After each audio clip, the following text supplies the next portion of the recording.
Home at last.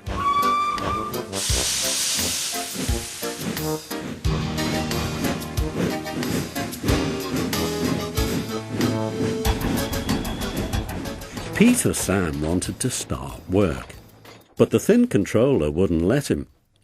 "Another day's rest will do you good," he said.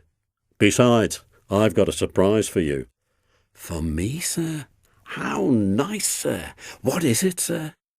"Wait and see," smiled the thin controller.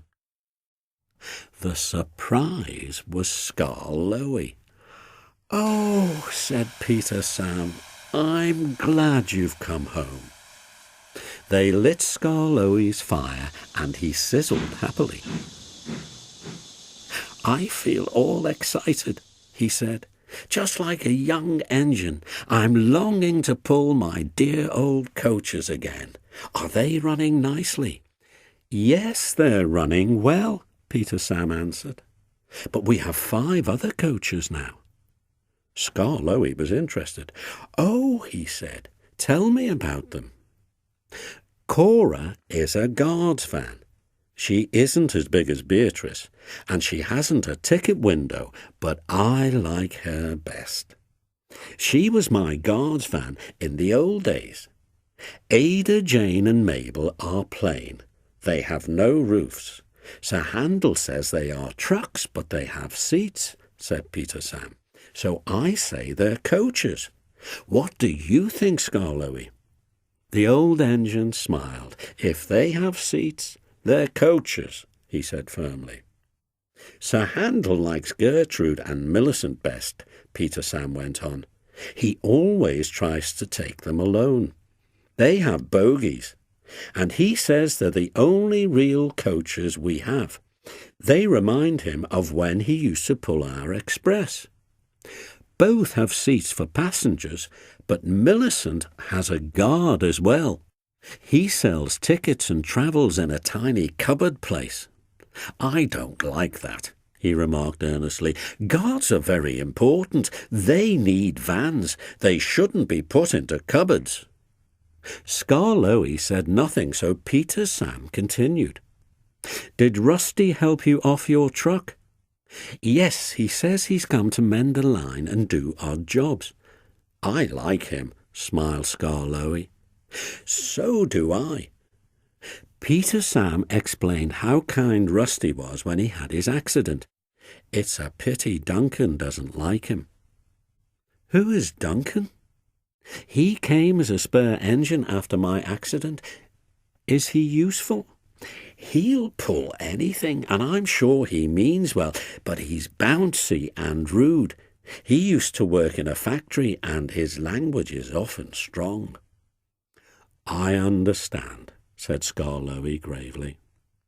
Just then the telephone rang, and Skarloey's driver and fireman climbed into his cab. "Come on, old boy," they said. "Duncan is stuck in the tunnel, and we'll have to get him out." Skarloey was pleased. He wanted a run and looked forward to meeting Duncan. Working, working, working together, huff and puff through all sorts of weather.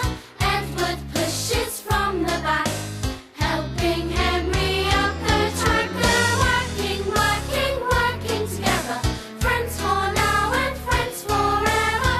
As a team that talks and yes, that's called togetherness. Henry worries about his fate, afraid he might be running late. Edward thinks he's getting old, but together they're strong, they're brave, they're bold. Working, working, working together, huff and puff through all sorts of weather. Edward pushes from the back, helping Henry up the track. They're working, working, working together, friends for now and friends forever. As a team that talks and yes, that's called togetherness. Henry worries about his fate, afraid he might be running late. Edward thinks he's getting old, but together they're strong, they're brave, they're bold. Working, working, working together, huff and puff through all sorts of weather. Edward pushes from the back, helping